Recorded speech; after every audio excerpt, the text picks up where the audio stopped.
Hello.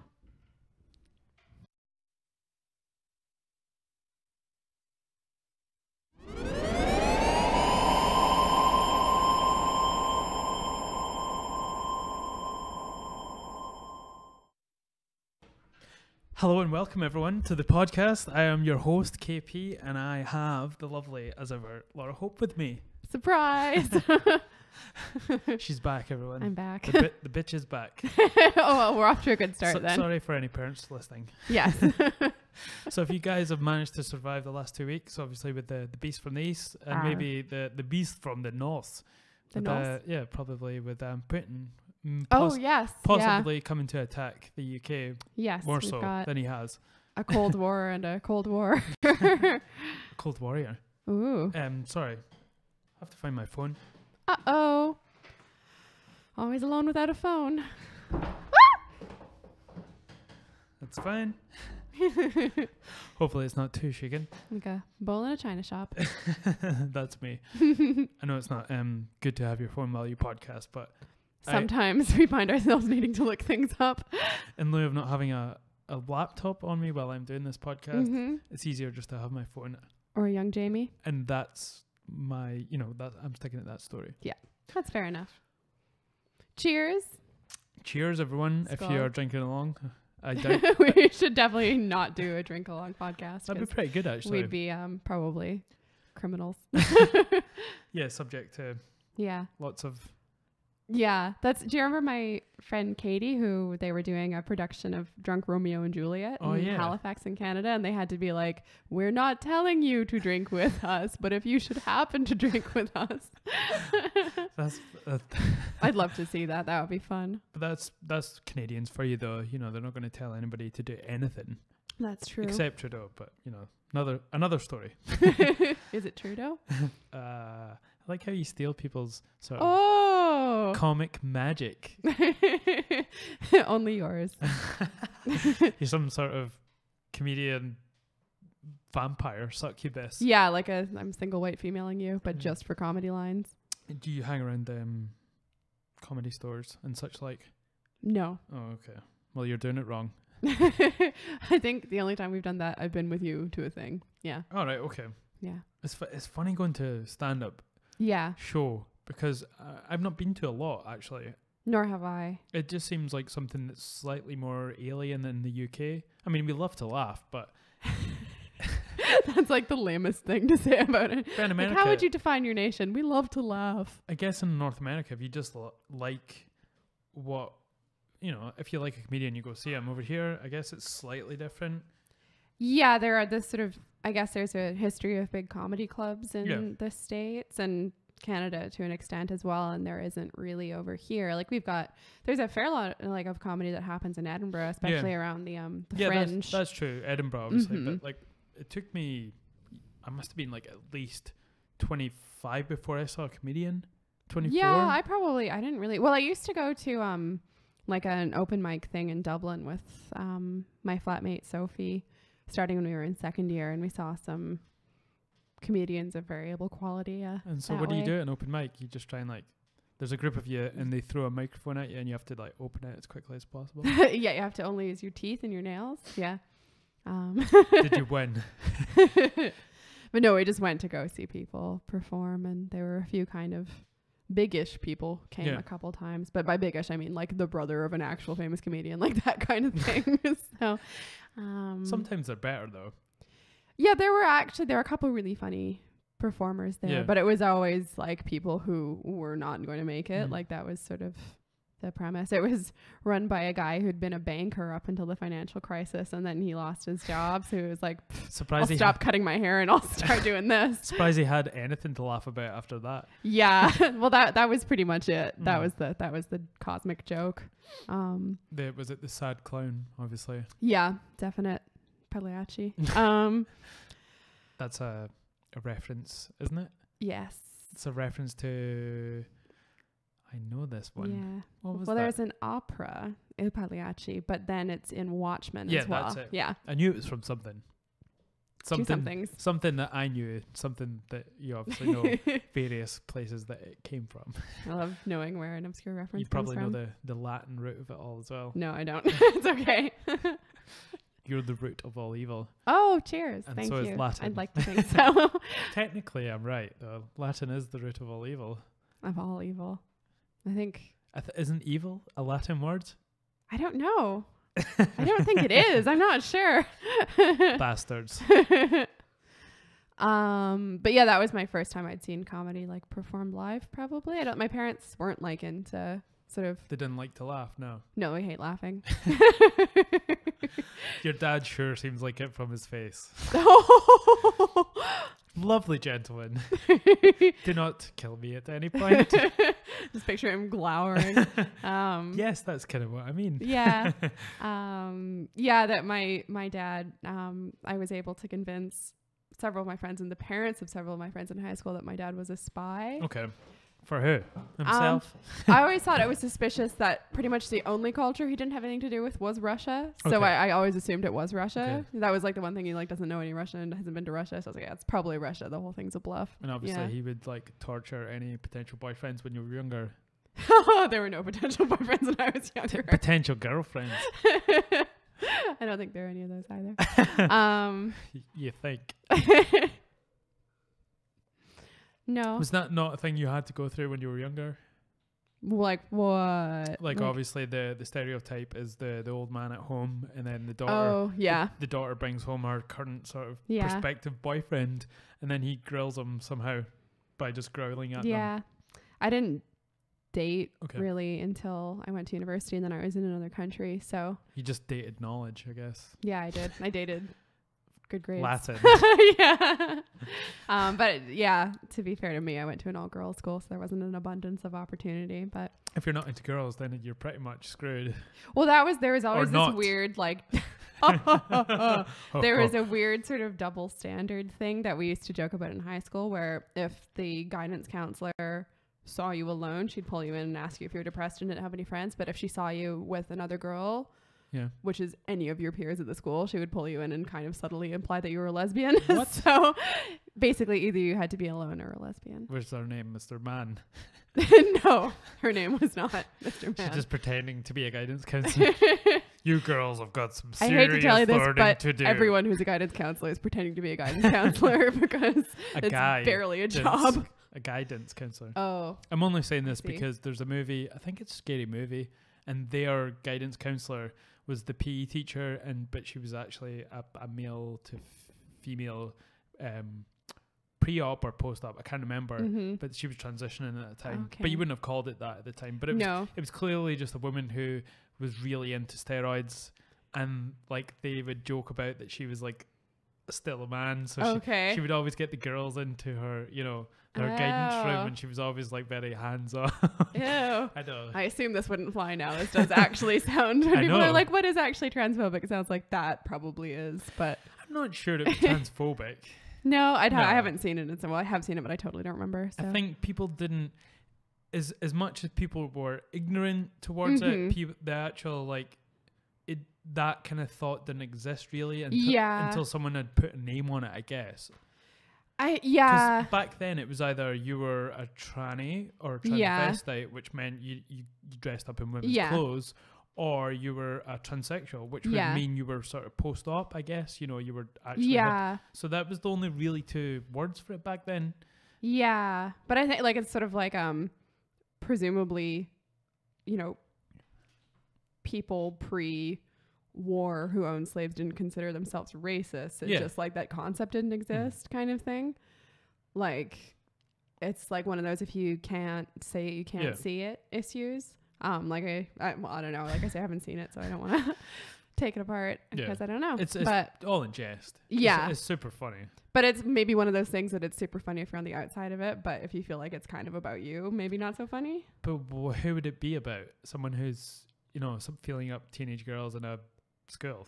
But okay, so like assuming that all people who are transsexual are some sort of pervert, basically. But does that represent all transsexuals?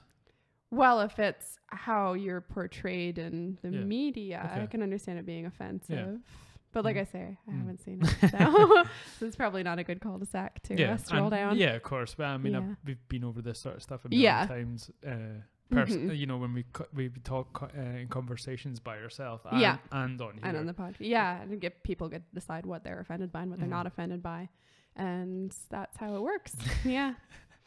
So obviously Beast from the East, first of all. Yes. Goodness gracious. If you're not from the UK and you've been watching on the news, just seeing what's been going on. Usually Britain generally tends to sort of go overboard when they're crying and moaning about the weather. Yeah, it's always like, oh, this big thing's going to happen. And then... And generally if you get like a millimetre of snow, all the public transport shuts down. Yeah. But this time, it seemed like a legit sort of storm we had. Yeah, and it really shut everything down. Crazy. Yeah. People... It was idiotic at some points. Because especially... I mean, I love eggs, you know, when you're training all day. We go through so many eggs. Training all day, you know, and it's one of the first and easiest things to go through in the fridge to cook is eggs. Because we don't eat a lot of meat as well, but they're like a pretty okay, ethical kind of. Yeah. Yeah. And that's when it had gone too far, when people had been just panic buying eggs because of this storm that wasn't really stopping deliveries happening, but it was... panic merchants just buying the things that perish first. That was the thing that I thought was hilarious, is like we totally stock up on stuff if we're having a storm or whatever, or even just if we're expecting to be around in Canada, but you stock up on non-perishables. You don't stock up on, and it's like maybe you could freeze like bread. Like all the bread was sold out, all the milk was sold out, all the eggs were sold out, and it's like, what are you freezing? Like liters and liters of milk? Like what are you doing? And like it's gonna be gone in a couple days anyway, and they're not collecting rubbish because the weather is too bad for them to get around to do that. All the stuff's going to end up in the bin, and we're all going to be up to our ears in like fuzzy bread. It was just piles and piles of egg cartons when you walked down the streets. So I think some people had been using some creative stuff to try and get their cars out of the snow, though. I think I saw some egg cartons out there. So. No, I think someone just was furious that they were empty, threw them out their window. I think it was me, actually. Probably, yeah. Well, that was you're tearing me apart, Beast from the East. Beast from the East. But that, like, I guess I'd spoken to my parents sort of like the day it started happening, and they were like, you guys are all completely hysterical.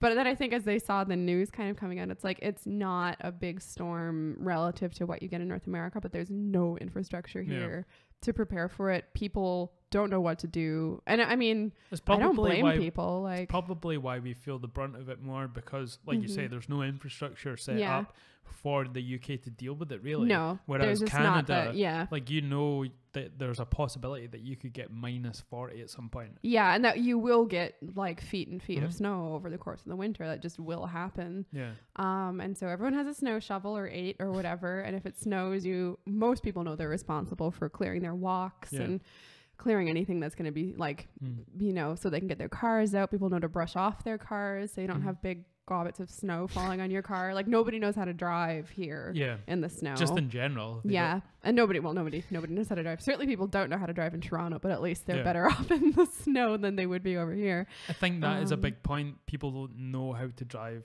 Like in LA, people who they don't know how to sort of react to rain, like lots of rain. So driving in LA in rain seems to be something that's extremely hard. And it's just if you've been exposed to it, I guess. Yeah. And I like some of it's the type of cars and having snow tires and stuff like that. But some of it's just either knowing what you're doing, but also just like not being super scared and doing stupid stuff. Well, I think Scotland would sort of be slightly acclimatized to it. Because, we get snow sometimes. Yeah, it does happen. It's not. It's funny though. There is a difference from when I was younger till now in the sort of levels of snow that we get. I mean, winter is nothing compared to what it used to be. Yeah. Winter is coming. Winter is coming. Sorry, that was my weird Mexican Jon Snow. Jon Snow. Winter is coming. I love like a cholo Jon Snow. Winter is coming, eh? That was a good one. If you say so. He's not Canadian either. He sounded a little Canadian on that. Well, cholos say eh. Yeah, but they also, don't have that accent. Don't have your accent. So also, yeah, we've been suffering from the potential threat of Russia as well. Yes, which is exciting, crazy. which is hard to tell how much of it's hysteria and how much of it's legit. Certainly nobody seems to be trying to de-escalate anything. It's certainly not Theresa May. No, not at all. Yeah. I'm more scared now of the decisions that have led to Theresa May being in power now, more so because of her having to be the one that deals with a threat from Russia. Yeah, which is like, I don't want someone. God, what? Yeah. I don't want someone like Theresa May having to deal with, Vladimir Putin. Yeah, and yeah. It's not because she's a woman or any of that malarkey. It's purely down to she's completely incapable, I guess. Yeah, it's just her, like at this point, her track record and her general error of complete just faffing about, really. And I don't know, she always seems to pick the wrong moments to try and sort of stick up for herself, but mostly she seems pretty inept. Yeah, like flip-floppy. Like I don't know what she stands for at all. And just the idea of her dealing with so I was thinking of okay, so one of Russia's complaints at this point is they, I guess according to sort of international standards of what you do when there's a chemical attack of the type that happened in Salisbury, they're meant to send Russia a sample of the chemical that was used, since they're accusing Russia of having lost control of their stockpile. Anyone that's been accused, they send that sample to that country, not just Russia. Not Russia personally. I don't know. I haven't read the actual guidelines because I'm not a nation with biological weapons. Send it to Russia. Yeah, just when in doubt, send it to Russia. No, because it's meant to, basically Russia, I guess, is meant to confirm whether where this thing came from. But why would you do that? It's surely if a country has been accused of sending a spy and then using something like a nerve agent, you wouldn't send it to the country that's then been accused of it. I guess the idea is that everyone at this point is innocent. There's the plausible deniability that maybe Russia's just lost control of a stockpile, which they're not supposed to have anyway. They're meant to have destroyed all of that stuff, as far as I know. And the nerve agent that was used, was it a Cold War relic or was it from World War II? 70s, 80s. Okay. So basically, there are 3 series of sort of nerve gas families. Right. The first one is, so basically I've got really into reading about nerve gas. I had a commute the other day and this has been my thing. I'm sure I'm on a watch list now. You were really getting on my nerves. I thought it was a gas. I could smell you from here. I don't know why I said that. Devolving. Yes, the first series, so they're basically kind of similar products to pesticides and insecticides, and they're actually like what Monsanto does with Agent Orange. They developed actual farming tools, but they went into the business of gassing people as well. And a German scientist around the Second World War was one of the first people to accidentally discover this kind of use of this class of chemicals. So of course it got kind of requisitioned and developed by the Nazis. So that's where you heard of sarin gas. Right. Okay. So that's been used a couple times since, but they didn't really. When would I have heard of that sarin gas? There was a terrorist attack in the Tokyo subway in the 90s by that doomsday cult. Okay, yeah. So that might be when you would have heard of it, if you've heard of it at all. Were they from Japan? Yeah. The people that did the attack? Really? Yeah, they developed it themselves. That's they had crazy. when they raided their compound, they had an attack helicopter and all sorts of crazy stuff. Like a legit one, or someone who identifies as a... No, not so. I was just thinking of that. No, a legit one. Yeah. They were the ones who were... it's theorized they might have actually tested a nuclear bomb in the middle of nowhere in Australia at one point. They were serious. The Doomsday Cult? Mm-hmm. Really? Yeah, they used to be called I can't say the second. Yeah, but they've changed their name. I think now. I've heard of the bit. Yeah, sure. Yeah. Okay. I'll just Google it just to make sure. Shinrikyo, something like that. I will butcher it, but was it the Doomsday Cult? Yeah, Japanese Doomsday Cult, and they released sarin gas in the Tokyo subway in the 90s, and it's weird because they killed, I think, Shinrikyo. Yeah, that's the one. Yeah. But basically that class of nerve gases were developed by the Germans when they were trying to make a pesticide And of course, it was very bad timing because then it got snapped up by the Nazis. Right. But they never used it that much because they didn't know that the Allies didn't know about it. So they assumed that we had the ability to make more than they had. So they weren't going to like bring a knife to a gunfight, basically. But what they didn't realize is that we didn't have a clue about this stuff. So that's insane. So we didn't find out about it until after. The next kind of class of them were developed in, I think, the 50s by actually partly British scientists, which is cool. One of them was actually sold as a pesticide before they figured out it was like super toxic. Well, wasn't the guy that sort of bombed what was it during the 90s? The guy that the CIA coerced into bombing, is it Oklahoma bombing? Was that not nitrates or something, which is like fertilizer for farming that he used? Just for explosiveness. It's not like a bioweapon. But I'm just meaning in general, most things are derivative from farming and sort of chemicals that they use. Yeah, the thing is you can develop all those chemicals separately and nobody can have a problem with it. Like you can't make fertilizer illegal, although they certainly watch you now if you buy too much of it.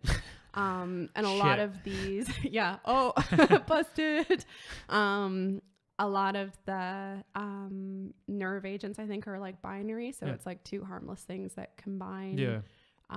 So if they're using it in a missile, for instance, they'll use the mechanism of the missile to like mix the two chemicals together once it's been fired to actually make the like active thing. So anyway, so that was the like VX. That's one of that second generation of nerve agents. So that's the one that was used to assassinate that Korean guy. Yeah. For instance. And then there's a third generation. Is that the Korean guy that was in the airport? Yeah. Yeah. That's the one. So that was VX. Was he a diplomat or was he just? He was oh my God, what was he? He'd fallen from grace, but I think he was a relative of Kim Jong-il. Oh, okay. He was like from a brother or a cousin or something. And he defected. Yeah. And that was another one that they think was a binary because it was the two women and each of them were able to touch it themselves. But once they combined on him, he died like super quickly. They both bitch slapped him in the face. Basically. So they would then combine. And they all have sort of different properties. Like I think VX is harder to get off of stuff. It's more of like a liquid. So it's good for like area denial. Like you can just make a place so contaminated people can't really go there so much.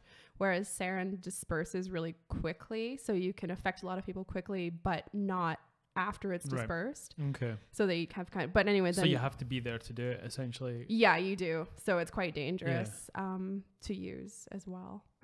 That's crazy though. Yeah. And it really messes you up very quickly as well. So the one that these three people that have been affected in the UK, because it was the two Russian defects. I think they were like double spies, were they? Well, it's the guy and his daughter. Yeah. But there was three people. There's the policeman There's a policeman as well. But the two that were essentially first affected, they were defected from Russia, were they? Or were they double spies or something? He was formerly, I guess, Russian intelligence, but ended up crossing over to the British side. He was imprisoned in Russia, but they did some sort of exchange. So I think they exchanged him for somebody else or something, and he was able to come back and live in Britain. Mm-hmm. And then the other person was just his daughter. She lived in Russia, I think, but was visiting him. Okay. I think she was part of it as well. Was she not a spy to also a spy? Not that I've heard of. Okay. Like she's only like 30 something, so it would be kind of. Well, there's an age limit for a spy. No, but I mean, like she wouldn't have been like he's been out of it for longer than that. Yeah. So I think anyone that comes from Russia is a spy.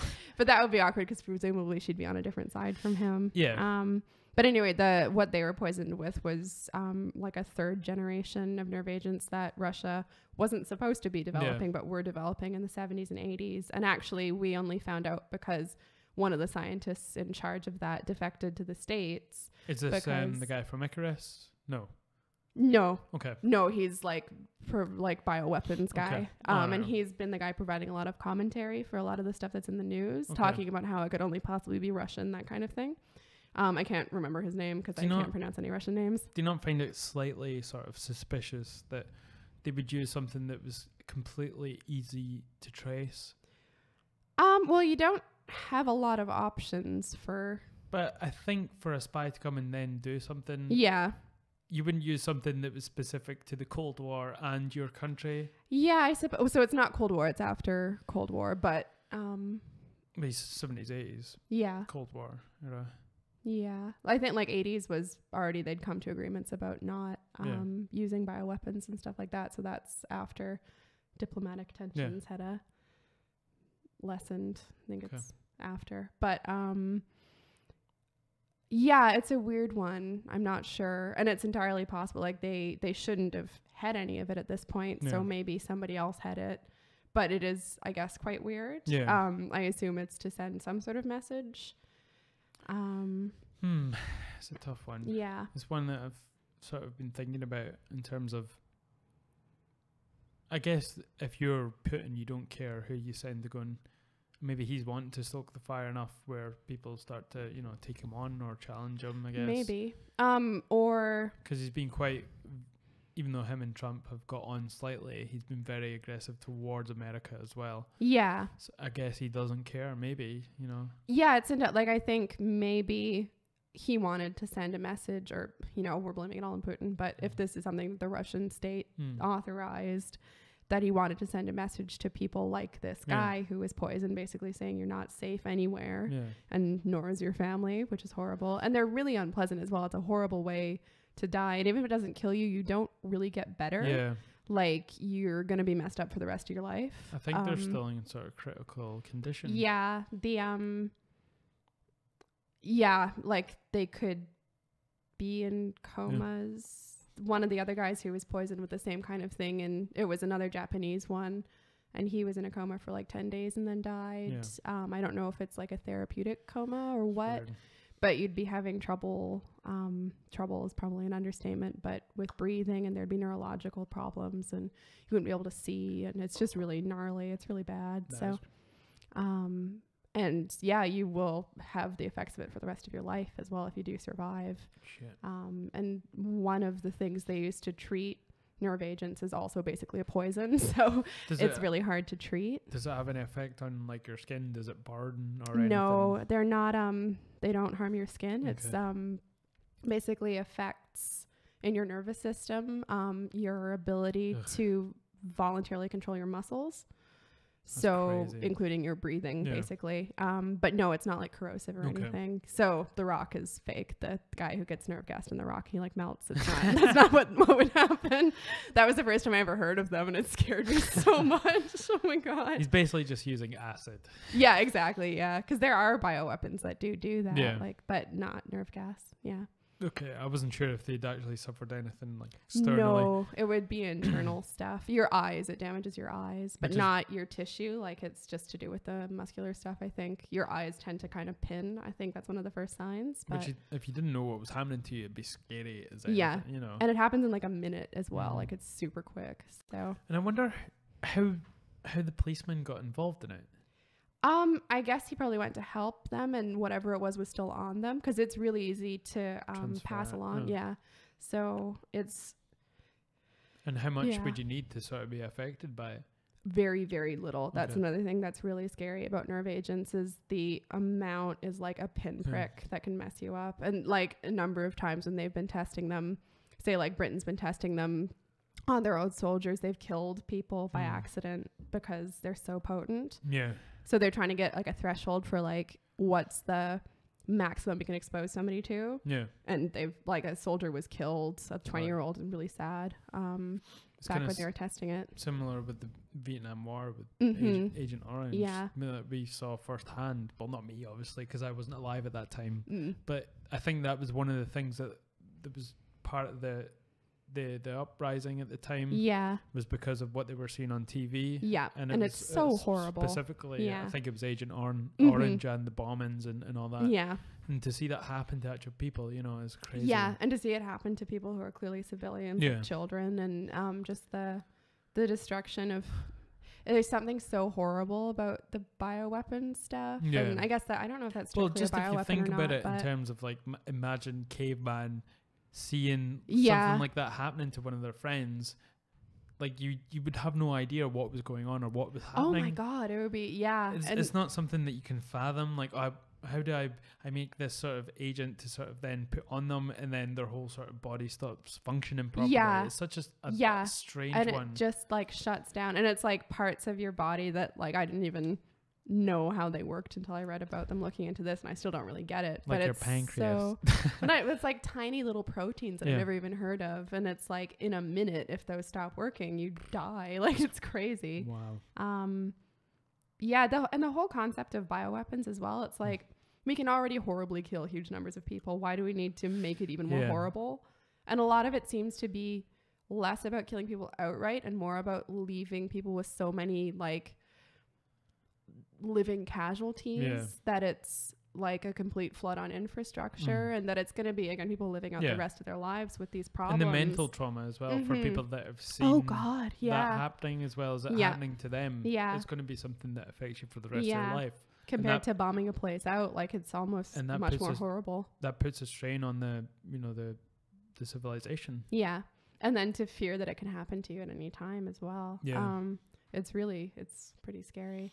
And so have you seen, and I'm not sure who it was, but it was someone part of the government that said in an interview, and he basically told Russia to shut up and go away. And then the Russian guy, I don't remember.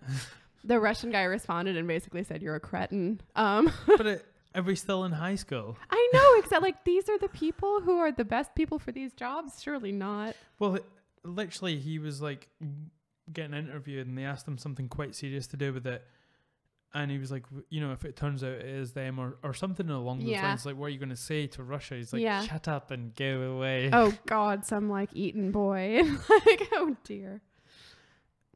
It's strange times, but it is an interesting question why something like that would be what they used. And either somebody really wants them to know it's Russia, or somebody really wants them to think it's Russia. Okay, so it's this is even stranger.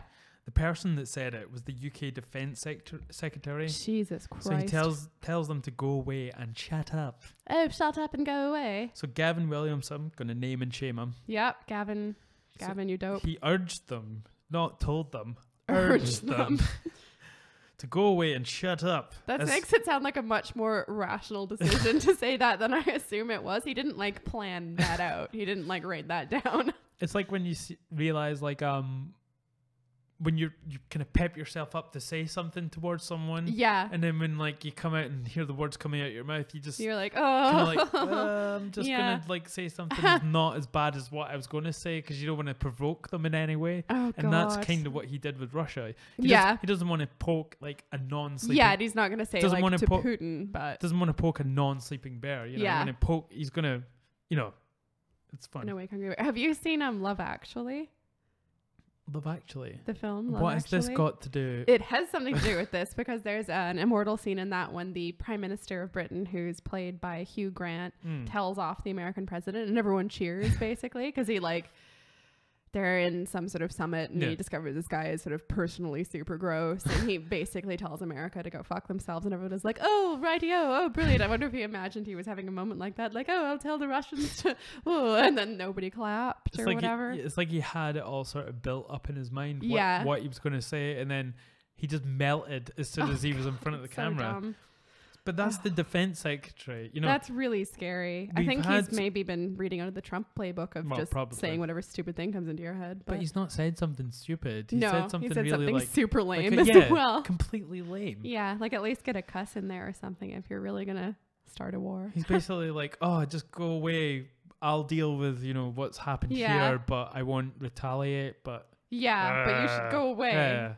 Stop pushing me. Stop pushing me. Big Stop bully. hitting yourself. That's so funny. Yeah, it's crazy that he said that. So he's saying he's unveiled plans for a new chemical weapons defense center, which is kind of... So he said that along with, him unveiling plans for this chemical defense center. That's weird. I mean, I wonder what they think they're doing with that. It's strange. Maybe there's more intel there that... So he said he made comments as he announced a $48 million investment in a facility that will be located at the Defence Science and Technology Laboratory in Portadown, which is where they developed VX. Yep. Funnily enough, and scientists at the Wiltshire lab helped identify the nerve agent. So they're essentially just injecting cash into the people that were the ones that sort of identified what was happening. Which I feel like is him. That was a decision that was already made, I think, and he's just highlighting it now. Because I think they've been shuffling around facilities and stuff there and like relocating people for the past couple years. But why announce it? It's so stupid. No idea. It's like, a bunch of people die in a fire. Oh, we're going to inject money into the science of figuring out how fire works. Yeah, exactly. And it's like, okay, so it's a military grade nerve agent. They all are. That's the point. But you're not going to do anything to sort of stop. Like, you're not going to put things in place to stop an attack like this happening on the soil again. You're just going to put money into figuring out. They figured out what this was anyway. Exactly. They know. You know what I'm saying? They're not going to come up with something new. Yeah. And if they actually thought that Russia as a nation was using this stuff in a military way to target the UK, hypothetically building a very expensive research center would not help. I don't imagine. It's not going to help. Like, no. They're not going to be like the pre-cognitive... they're going to psychically predict things before they happen. It's not going to happen. No. Like, for them to work, they need someone to actually do something. I think he just thought of something that they were already doing that he thought maybe would make people feel better. Yeah. And that's what he said, but it's stupid. He's such a silly. Oh my God. Quotable quotes. Anyway, this is quite a sort of intense subject. Yes. And I know it's been something that's actually going on. Yeah. So I'll probably lighten the mood. Sounds good. Slightly. And I like taking advantage of Laura's inexperience towards the Scottish language. Oh, goody. The Scottish language sometimes. I'm excited. Because I always just assume, because she's been in Scotland for 5 years now. 5 years? 6+. Okay. And then she was in Ireland for another 5 years before that. 4. So essentially you've been in the UK 10 years. And the Republic of Ireland. don't get us bombed now. Yes. And I always end up saying Scottish words. Yeah. And Laura sometimes has to like double take and be like, what does that mean? And I'm taken back. So I found a list. Okay. And this is from the Culture Trip website.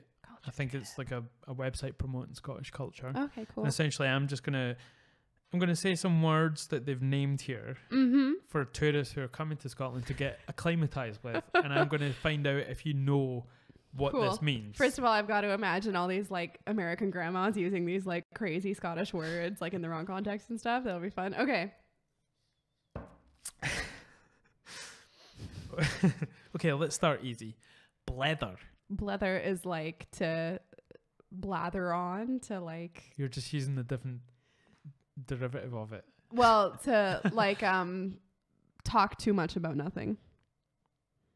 Yes. Cool. Okay, blethering, in the context on it is here. Blether is a grand Scottish word that simply means to chat away. The act of talking, speaking and gossiping would all be considered blethering. Okay. So it doesn't have to be low quality, but it can be. Okay. Okay. This is another word that I've heard in different variations because it changes from region to region within Scotland. So if you don't get it, there's numerous reasons why you might not get this. Alrighty. But Shan. No, I don't know. Shan? Do you want to take a stab at it? Like Shan. Gosh, like a food or drink related thing, maybe? I don't know. Take a stab. I just did. That was my stab. Okay, Shan means unfair. Oh. So it's at the end of a sentence, like, oh, that's pure Shan. I don't know if I've really heard that. So if someone were to cut in front of the queue, or a bacon roll only had half a piece of bacon inside, then it would be fair to describe the scenario as being well Shan. Well Shan. That's funny. It is used differently, but for the similar sort of thing in and across Scotland. Because me personally, like Blair Gowrie, which is the little town I'm from, uses it really specifically. Like we use it with rhyming words and sort of like Shan bagel means like it's like an expression as opposed to like meaning actual something. Does that mean you've got an unfair bagel? No. It's like it's not even the bagel that's a part. Just it's like that's what people say, like Shan bagel. That's so funny. I like that. I'm kind of concerned now about how much I filter out of people speaking to me because I've never heard that one, but I probably have and just didn't. But the tiny town I'm from is a very, very like it is a weird microcosm. It is. I like it. That's cool. So this one you probably will get because we've seen it recently in something. So Raj. Oh yeah, that's like aggro, like kind of crazy, right? Kind of mad. So Raj. Yeah. And it's spelled R-A-D-G-G-E. Yeah. And the word Raj is used appropriately when referring to someone who is a tad rambunctious or loopy. A tad rambunctious. So I'll use it in a sentence. He's a Raj. Is it about you? Shall we fill up in some wine? Have you got wine? Sorry. Yes, we do have wine. Sure. I've still got a little bit more beer. Do you want some of my beer? Yes. Well, yeah. Is there more beer? No, there's just more in my mug, but I'll give you some. I just need some Scottish word beerings. Some beerings. There you go. And then I'll pour you some wine après. And this is kind of... the reason I'm doing this is because of... there's a guy called Korean Billy. Yeah. I gave you too much of my beer. I'm going to drink some beer. Korean Billy, he posts videos on Facebook. I'm sure he's on YouTube. And he's a Korean guy that sort of does like colloquial dialects for, people who are obviously from Korea. And when they come to the UK, there's so much going on with language here. Yes. So he breaks them down for people. And he tried to do a bit of the Scottish ones. And there was a couple of words he got slightly sort of wrong. Yeah. I thought, was the Dundee one a bit peculiar? But I thought the Edinburgh one was better. Yeah. Well, Dundee's very weird. Dundee itself is a bit peculiar. Okay, so on to the next one. So the last one was Raj, meaning you're crazy, or rambunctious. Rambunctious. So the next one, you'll probably get this, is hudjerweisht. Oh, that's like shut up. Is it? Yes. Yeah. So hudjerweisht means to be quiet or shut up. Yes. Yeah, I got it. I always imagine Moira saying that, actually. Yeah. I don't know why. So, tidy. Tidy? Like, as in attractive or as in, like, neat? Well, you know what? It's a Scottish word. It's not the actual word. Yeah. Because I've heard it used, like, in the UK to mean, like, attractive. Yes, that's it. Okay. I've heard that down south, though, as well. So, tidy is the Scots... Oh yeah, tidy is Scots love this word. It says tidy means beautiful, stunning, delicious, fantastic, outstanding, lovely, pretty, bonny. Bonny. The list goes on. So to use it in a sentence, when you're describing good food, you say that's well tidy scran. Yeah, I always think of it either food or girls, basically. So scran. Scran. So that's food. Okay. Yeah, that's you got that one. Yeah, I got that one. Balloon. What? Balloon. Balloon? Yes. Like a balloon? I don't know. Take a stab. It's a balloon.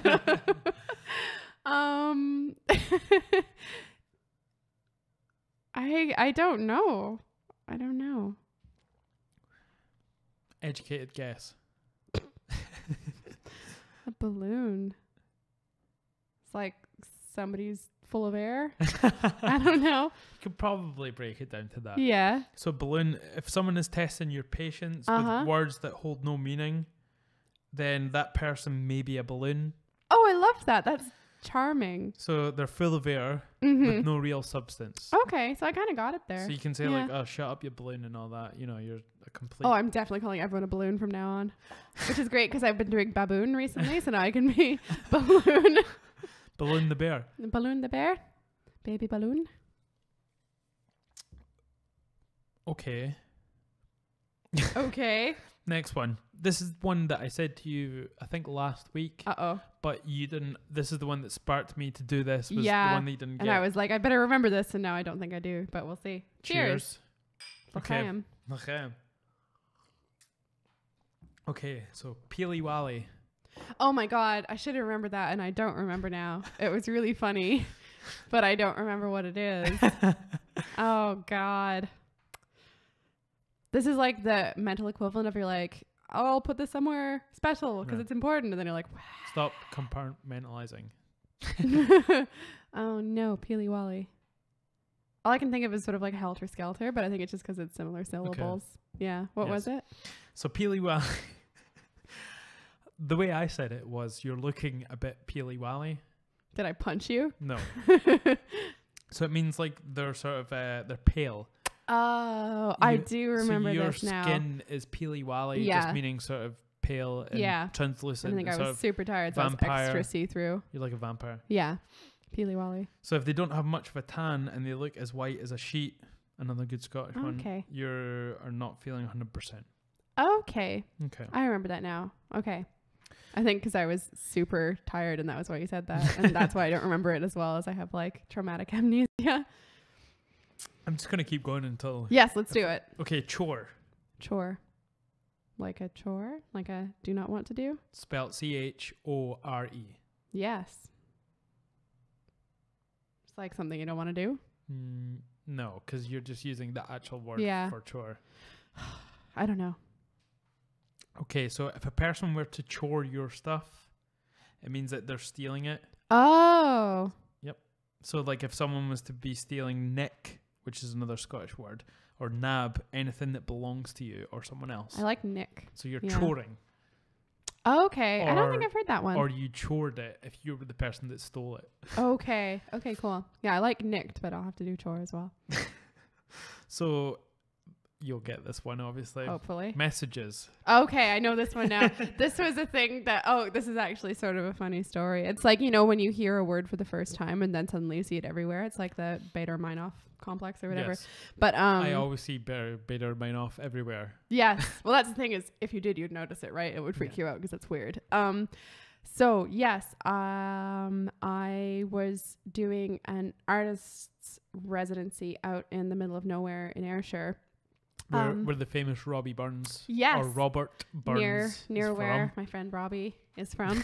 And I was on this kind of country estate. They had these like artist studios out there. It was really lovely, but I wanted to go into town to get some groceries. And there was this thing as well where like there was really bad phone reception out on the estate. So I was walking in along this kind of country laneway, and it's quite a hike. And some of the maintenance kind of guys were going past, and I'd met them already. And they offered to give me a lift into town. And I was like, oh, thanks. That's brilliant. So they gave me a lift in, and the one guy Laura's said... always wanting to, like, she's always getting random lifts from strangers. Yes, that's not something I... Ladies and gentlemen, don't do this. I knew the guys. It was cool. They were in a liveried van for where I was staying. It was all brilliant. Everybody knew where I was. Yeah, so the one guy were, small talking. He was like, oh, are you going in to get your messages? And I was like, oh yeah, okay, because I thought he meant like maybe because they don't have phone reception. So I had to go into like, what do you think someone was like, get my text messages? Not that there was like a carrier pigeon or a telegraph or anything, but that I had to go in to get the phone. And I was like, yeah, and I'm gonna go to Tesco as well, kind of thing. And they were just like, oh, whatever. And they were both super Scottish as well, for context. The one guy I couldn't understand at all, and the other guy I could understand about 25% of what he said. So what's your final answer on that? So my final answer is that your messages is your groceries. So what he meant was, am I going in to get groceries? And I basically said yes, and also I'm going to get some groceries. It can be slightly more general than that, though. It can be anything that you're going to do in town. Yeah. So you can put it to sort of be as vague as that. All right. But essentially it's to go and get like your shopping. Yeah. I liked it. It was cool. But yeah, so really shortly after that confusing interaction, I think I had a similar conversation with you, and I was like, what are you talking about? And then you explained it to me, and I knew what I had missed. Okay, you might get this. Fizzy juice. Is that just like soda pop? Yes. Yeah. So it is essentially a fizzy drink, or fizzy juice is a carbonated drink that Americans refer to as soda. Yeah. So I get really confused because I used to work in like food trucks and stuff in Edinburgh, and people would be like, can I get a can of juice? And I was like, what? Like, you've got juice boxes, and I'd be like, now a pile of Coke or something, and I'd be like, that's not juice. You know that, right? And that's why Scotland needs to be told to eat fruit and veg, basically. Well, no. We drink iron brew, which gives us all the iron that we need. I can't even look at iron brew without my teeth hurting. I don't like it. It's too sugary for me. No, it's ugh. So yeah, like we say either can of juice or tin of juice. Yeah. Which is like a can. I think tin sounds... I like tin as well. Tin it sounds juice, better than can. I like the tin rather than the can. Okay, so I write. I, like I, comma, right? I write all one word. Oh, God. It's two separate words, but no commas. So that just is like, yes, correct. Well, in Scotland, you have like two sort of... Yeah, you got to double tap the affirmative there. So it's a great phrase, and it's used when expressing feelings of sheer disbelief. Aye, right. It suggests that a person or matter in question may not entirely be accurate or believable. Oh, I didn't know there was like a skepticism to it. Of course. Oh, definitely. Well, this changes everything. All right. This is a good one. Oh, boy. Oh, no. This one takes me back. Your glee is scaring me. Your head's full of mints. Is that mint as in the candies or mint as in like meat? Meat. So your meathead, basically. So your head is head. Yeah. It's full of mints. I used to say that all the time. I quite like the other version with candies though. It's always just sort of like a rattly vapid idiot. But the reason it makes me laugh is because one of my I think it was one of my first girlfriends is her mum and I. Sorry, I was trying to get the right pronunciation there.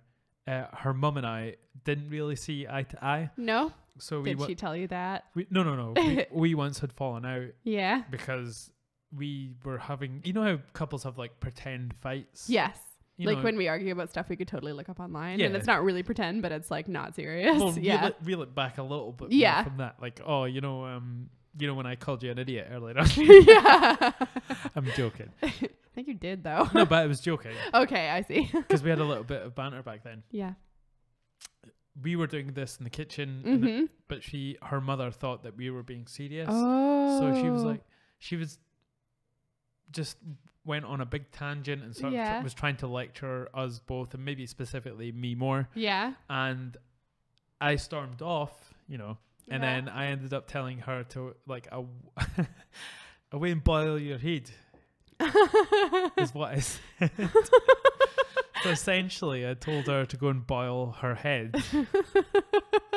I'm so surprised she didn't like you a lot. No, this was like the culmination of it all. Okay. It wasn't the start. It was pretty much the end. Oh my god. Because I'd kind of just had been so annoyed with it all that I'd gotten to the point where I was just like I didn't care anymore. Yeah.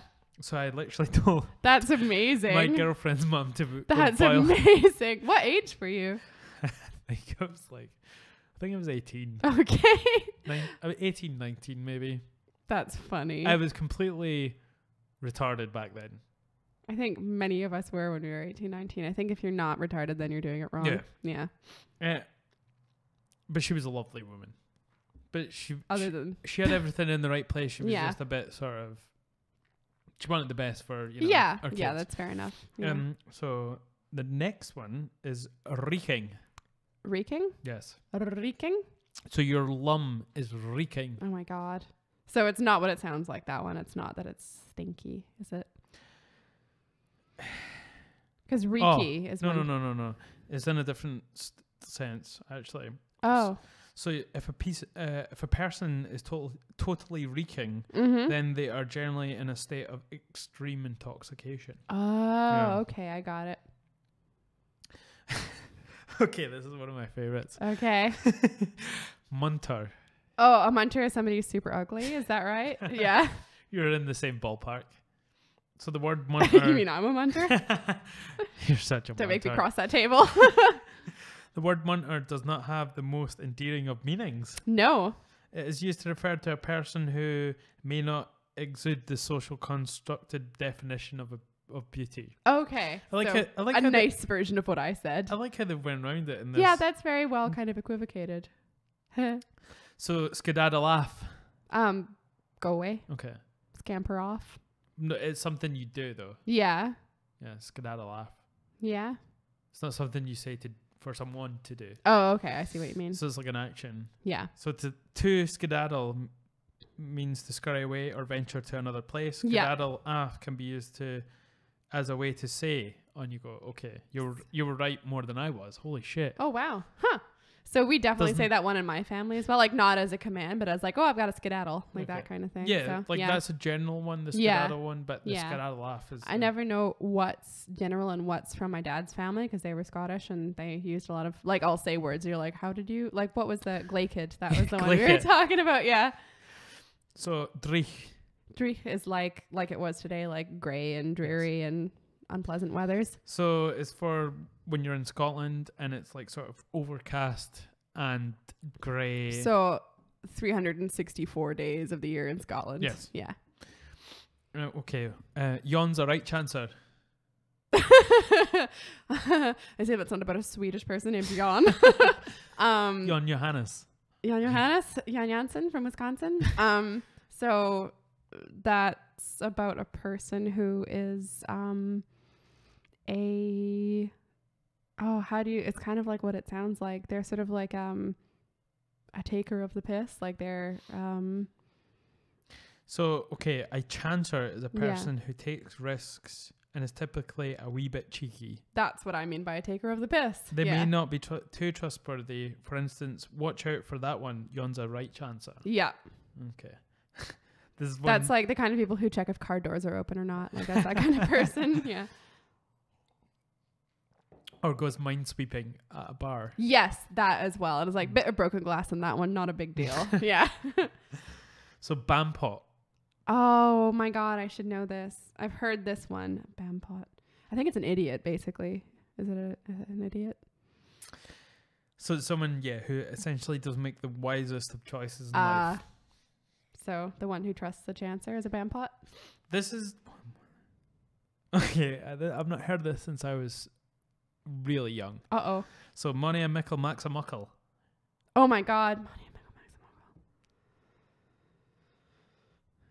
Something's little and something's big. I don't know.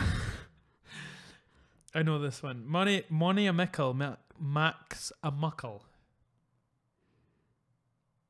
I don't know. I think of Mickle as being little and Muckle being big, but I'm not sure. Yes. Yes? But you've not got... I don't know the Money and the Max. I don't know what that is. Yeah. So it's saying it essentially means like small amounts of money add up to like eventually a big... So like a little bit of money makes... Like, a big bit of money. Like if you save up 1 pence for all your life, you're going to have a huge amount. Yeah, I gotcha. Okay, I think we're just about getting there. This is educational, this one. Okay, well, end. Okay, well, the last two here. Okay. So the penultimate. Pie. Yeah. Pe. Like a pie. Like a macaroni pie. So I introduced Laura to the culinary delight, which is macaroni pies. It was brilliant. Yes. You'd never heard of that, right? Or even had eaten it before then? I'd heard of it, but I was always like, why would you do that? But where had you heard of it? While you were in Scotland? Yeah. Okay. So it's not something I'd seen you it have everywhere in North America? No, we don't need carbs in our carbs. I mean, we're... no, and I was like, why would you? Because I like macaroni a lot. Yes, it's got pasta in it, so I bloody love it. But I was like, I don't need that in bread, basically. Like that's because I've never... It's a very, to me, UK and Ireland thing with all those like chip buddies and stuff. Like you don't put starch in starch. Like you get one starch. No. Oh, it disturbs me. I don't like it. But then you gave me a macaroni pie that we got from a petrol station, so I was not exactly that's the best ones. My hopes were not high, and it was, oh my God, it was so good. Yep. There, you took a photo of me eating it, and I'm just like in pure ecstasy. I'll have to post it. Yeah, you should actually. I don't think I posted it. No, we've never posted it. Okay. I think I even have a tan as well, so I don't look so Keely-Wally. So the Pierre de Resistance in this is pure Barry. Oh God, it's like really good. Okay. Yeah. If something is pure Barry, that it is generally utterly wonderful and fantastic. Yes, fantastic. And the funny thing is, I didn't know exactly what that meant until we watched Korean Billy. Mr. Man. Korean Billy. Mr. Man. I couldn't remember what his name was. The transvestite you were talking about, Mr. Man. Not back to that. Yeah, until Korean Billy was doing the Edinburgh slang, and I was like, I don't think I've heard that. But again, I probably have. My brain was just like, we'll skip that. We don't know what that means. We'll skip that. Yeah. Doesn't sound important. It's crazy. I think I read somewhere that even Scotland's weird because... I can confirm that Scotland's weird. Because of the smallness of it, of Scotland, and the sort of inaccessibility to a lot of it as well, because obviously there's a lot of mountains. There are remote parts of it. And there's a small percentage of people. I think there's less than the population of London than there is in the whole of Scotland, I think. I don't know, but it sounds all right. If I'm quoting this wrongly, then, you know, you can get at him. Sue me to speak American. Scotland's going to sue you. Sue me, fucking Creative Scotland. But we have some extreme accents. Yes, and I don't know why, but I maintain that like when I first moved to Ireland, I had no trouble getting a handle on the accents. And there is some extreme-ish accents, but it was very easy for me to tell where somebody was from based on their accent and evaluate like the strength of their accent and like what county they'd be from, that kind of thing. No problem. Within about a year, I could figure it out.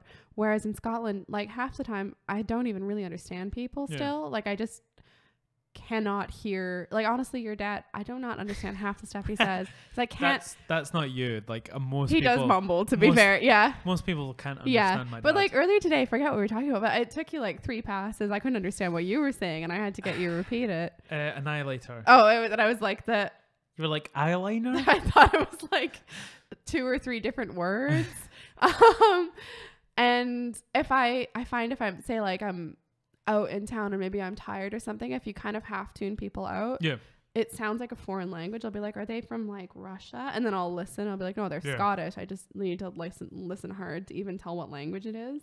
It's a funny one because we can essentially go anywhere in the world, and we can, well, anywhere that speaks English is their sort of national language. Yeah, we can understand anyone. Yeah, but we have the hardest time making people understand us. Yeah, and it's so like I can't, like I've been here now a couple of years longer than I ever was in Ireland, and I have no closer like I can't tell where people are from based on their Scottish accent at all. Yeah, basically it's so weird. And I'm even all this sort of vocab stuff, like I was learning like Irish Gaelic by this time when I was in Ireland, and here it's just like I don't even know English.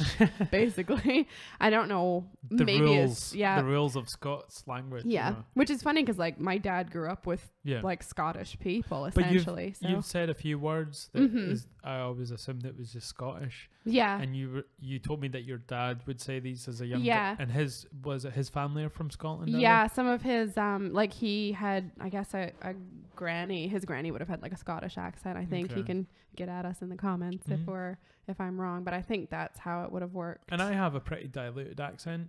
Yeah. And even though I still do, your dad doesn't have any problem sort of understanding. No, it's because I think he grew up here. Like because his I'm just playing back my tapes to myself. His dad was actually born in Scotland in Paisley. Glasgow, yeah, but he only lived here till he was 3, and then they moved across. But his parents would have had Scottish accents. So your dad was born in Scotland? No, my grandpa was born in Scotland. Yeah. Gonna say, but yeah, my grandpa had just like a Canadian accent. Was your dad sort of like happy that you were moving to Scotland? Well, he was like super bored of Dublin by the time I moved, and he connect because he's really into like the Scottish Enlightenment, and like a lot of his sort of preferred thinkers are Scottish, and he's just impressed by sort of Scotland generally. So he was quite happy. I think my mum connected a lot to Ireland, and some of her family are Irish. But equally some of them are Scottish. We're sort of mixed British Isles plus mystery outliers. So who was it that sort of forced you into the Irish dancing? I just wanted to do that. Really? There was like a girl, one of my friends from school was joking about the forcing. Oh yeah, no, nobody can make me do anything unless they trick me into it with reverse psychology, which I'm very susceptible to because I'm super contrary. Yes. I have this conundrum. It's not that you're susceptible to it, is that you're just super like a contrarian. Yeah. Well, it just fries my circuits. It's like I know what you're doing, but I can't help it. Like, but no, because that was me. I was quite into my sort of general Celtic kind of mythology and stuff at that point, and I'd already hatched a plan to go to university in Ireland as well as about a 12-year-old. And all your sort of, I guess, your favorite sort of people from history have been either British or from because all the sort of your English lit. Yeah. It's usually, it's going to be mostly... Most of my favorite authors are actually translated. Like, they're mostly like Italian would be... but the foundation or is like always Russian. Going to be like sort of... Yeah, but I would... Because it, like, in terms of... It was sort of more like I could go and study a place where I could actually see the real things I was studying in terms of, like, art and literature. Even if it was just because I was closer, like I was in Europe, but I could study in English because my French wasn't good enough to say study in France, for instance. Oh, I know. Oh. And my Latin isn't good enough to time travel. But yeah, I was never like an Anglophile. I never have been really drawn to England, but certainly like Irish authors and a few Irish artists. Yeah. And Scotland, not so much specifically Scotland. Architecture I got more into for Scotland, like the arts and crafts kind of a vibe. Yeah.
I always find it impressive that your accent hasn't wavered at all. Yeah, and I know it gets like more Canadian. Like around the time I was going home, it got more Canadian. And like when I hang out I've with never my folks, heard one person say "a" so many times. Yeah, I know, right? Well, I still love like when you came back with me to Toronto in the summer, and the first thing we heard when we got on the airplane was a Canadian person who bumped into someone or something say, "Oh, geez, I'm sorry." Eh? It was like the best thing ever. I just turned around and looked at Laura like, "We're going back to your motherland." Yeah. Well, I've only basically this year started hearing like my parents sound Canadian. Like I've been able to hear my mom sound Canadian. You're starting to become more UK. But I don't think my accent hasn't changed substantially. Yeah. There's some words I think I pronounce slightly differently, but on the whole, it's still, because it's normal to me. Like I'm used to your accent. Yeah, my accent's my accent. And I lived in Toronto for a little bit, so it's not something that's kind of extremely strange to me. Yeah. And it's always funny still when I'm in a shop or a store with you, and I'll be doing something. Maybe I'll pay for something, and you speak to me while I'm doing something, and I can always see the cashier just like, what's going on here? Maybe they're thinking, why is that beautiful girl with that weirdo?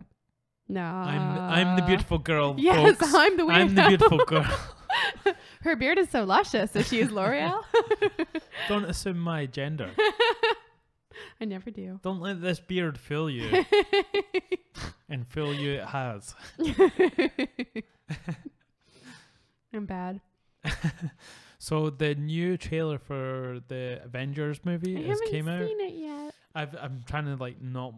I really want to watch it because I want to know what everyone's seeing. Oh, you haven't watched it yet. You're on your trailer thing. I kind of watched a little bit and I was like, I don't want to like watch any of the best bits from it. Yeah. Yeah, you're funny because you'll occasionally look at reviews of stuff, but you won't watch trailers. Whereas I will not read reviews of something before I've seen the thing because I don't want somebody else's ideas in my brain. But I will watch all of the trailers. I think the trailers are worse than reviews. Because I just I like them for like mood boards or something. Yeah. But the trailer itself can be a movie that is completely different from what you get. Oh yeah. And I expect it to be. I just like want to see cool stuff. Yeah. And I usually like the songs they choose and stuff like that. And they are quite completely misleading now. Yeah, and the thing, it's sort of like a double think thing because you know they're misleading and then they know that you know they're misleading, and it's just like, what are you guys doing? Like they put stuff in there to freak you out because they know people are going to screen cap them and pour over them basically. And essentially there's a lot of them that don't even have scenes that they show in the trailer. Yeah, which is crazy. They don't appear in the movie. That freaks me out. Partly just because they probably have to spend so much extra money on because in the one for Thor Ragnarok, and they in one of them they've CGI'd his face so it looks different to how it looks. Oh yes, because of his lightning bug stuff. And if you haven't seen it so far, then you should see it. You're an idiot. Yeah. So basically, when he gets his eye gouged out, there's a scene where he comes back and he's like Ultimate Thor. Yeah. And he's like all lightning in the face. Yeah. And but one of his eyes is missing. Well, no, they CGI'd his eye back in the trailer. In the trailer, because he does lose it in the movie. Yeah, so and it's like a giveaway kind of thing. Yeah. But that's like, either don't show it or don't, like, it's misleading. Exactly. Yeah. If you think your whole movie is only sort of as good as a few points.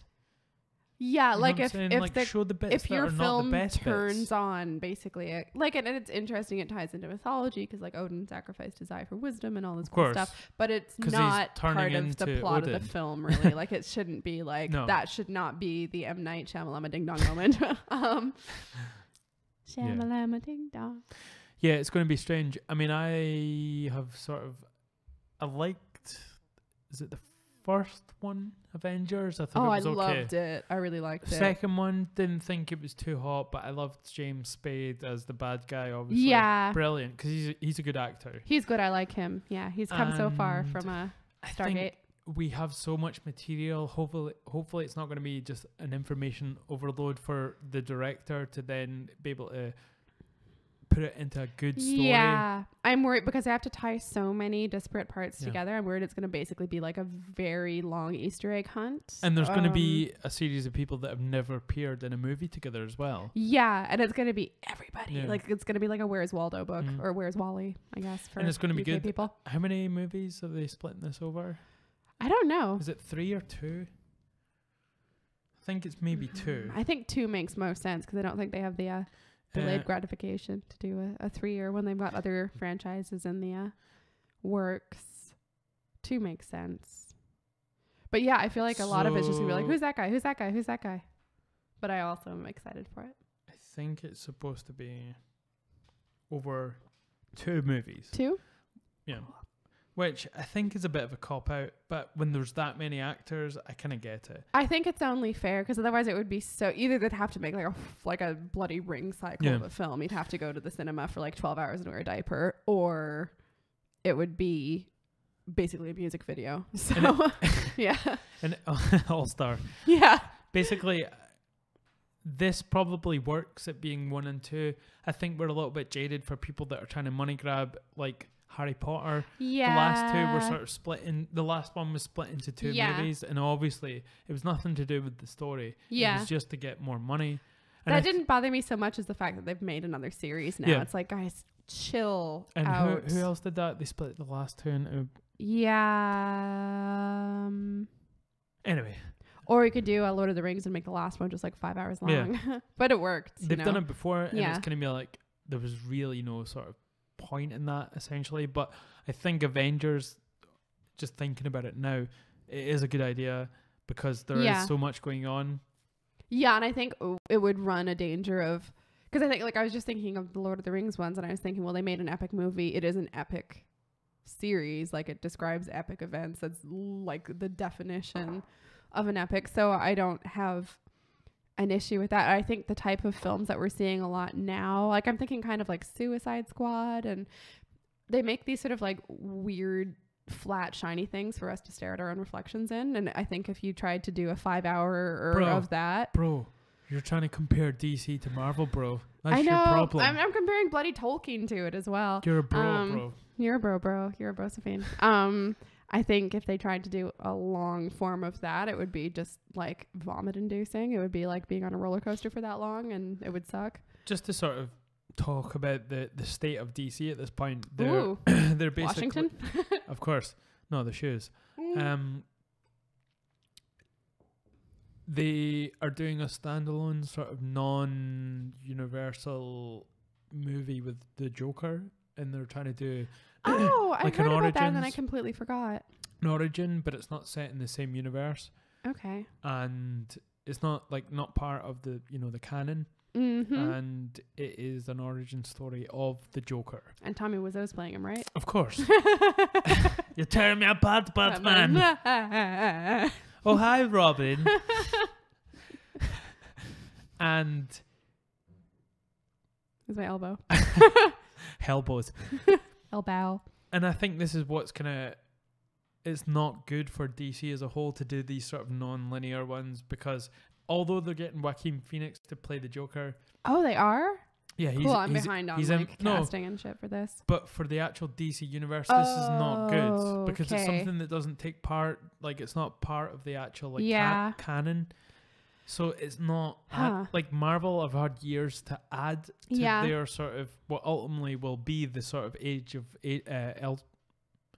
Ultron? No. Ultron. Elrond. No. Not Age of Ultron. The newest one that's coming out. The Infinity War. Yes. Yeah. So this is what everything is leading up to. Yeah. You know, all the movies that have happened. Yeah, there's a culmination. Starting with Iron Man, you know. Yeah. This is what it's all been for. Mm-hmm. And they're not doing that with DC. You know, no. But they also, like, the last couple films have been kind of hot messes. But they're shit. Yeah. They're terrible. Yeah. But so in some ways, trying something different maybe is a good idea. No, but they did try something different. Mm-hmm. They tried to do a team-up movie when they hadn't given everyone a backstory. Yeah, and that was stupid. They did do the different thing. Yeah. You know, we didn't see the Flash backstory. Yeah. We didn't get the Aquaman backstory. We just got in a Wonder Woman movie. We didn't have a standalone Batman movie, and we had two Superman movies. See, I wouldn't define that as them trying to do something different. I'd define them as them trying to do something the same without laying the groundwork. I think that in itself is doing something different, because Marvel did the groundwork. Yeah. DC didn't. That's them doing the opposite. Yeah. So I'd say it was just them doing the same but poorly. Well, what's the one thing that you can say that's led to them not being successful? Not laying the groundwork. Yeah. So that's doing something different. Yeah. Not that they intentionally went out to do something different. No, that's what I was talking about. So they're trying to throw a spanner in the works, basically. And I don't think that's the worst idea, because they're really in a corner now. But Marvel have built over years. Yeah. And I think DC have been so behind. They have. But the thing is, they don't have a time machine, so they have to try something. And I guess this is what they're trying, is doing kind of like a Star Wars thing. They're doing kind of like a don't get me started. Side pieces. I don't mean in terms of like Rogue One or the Solo one they're trying to do that, I think. The Solo. But it's like they've jumped from one copycat thing they were doing to copying another franchise. And obviously that's probably not a really good foundation. No. So. But they were just like hot messes, which is. And I've skipped like all the Superman ones basically that they've done, and all the Batman ones that they've done, like everything. Well, they've not done any more Batman ones. Like, anything that had Ben Affleck in it, basically, until the Justice League one. The Justice League ones. Yeah, but what was Batman versus Superman? Yeah, so I skipped that one, and I skipped the other Superman one. Yeah, well, see, I don't even know. Like, I haven't paid them attention, except for Wonder Woman. The first Superman one was really good, actually. Is it Man of Steel? And I skipped it because I'm not really drawn to Superman as a character, and I'm definitely not drawn to Henry Cavill. He's hard one to portray because he's so sort of altruistic, like he's perfect. Which I find boring. And I think that's the problem that DC has with Superman, is even though in a comic it translates really well, but when it comes to a movie, it's hard to find someone that can equal him, because you know he's never gonna die, you know, unless you bury him in the deep darkness of space in a coffin of kryptonite. He's not gonna die. And even growing up reading like my dad's Superman comics, which is from like the 50s, there was always be one that would be like, is this the death of Superman? But it's like, no, it's not gonna be. No, it's gonna look real bad for a couple frames. Do you know what would sell? The not so Superman. That's what they need to make. The mediocre man. No, slightly more than a man, but not slightly less super. Than, less than not super duper, but more than man. Less than super, but more than man. Ultra mediocre man. Like that's like the Born Supremacy. It's like, cheers. Nastroje. To quote Marvel. I always like the very mild superpowers trope. Like who is the comedian who did the song of that? He's an Irish comedian, and I think it's an Irish comedian. But it was about like, what do you do if your superpower is just like really shit? Yeah. Like kind of like what they did in Misfits a little bit as well. Like your superpower is being able to control dairy or whatever. But his were like being able to recognize fennel from quite a ways away and stuff like that. Like that kind of like. I have the ability to raise and lower my cholesterol at any point. Exactly. Or like the Freddy Got Fingered one, that like the cat has X-ray vision but only for wood. That's brilliant. You can only see through wood. So I recently exposed Laura to that's the best word possible for it. Tom Green's Opus Deus. This was all started by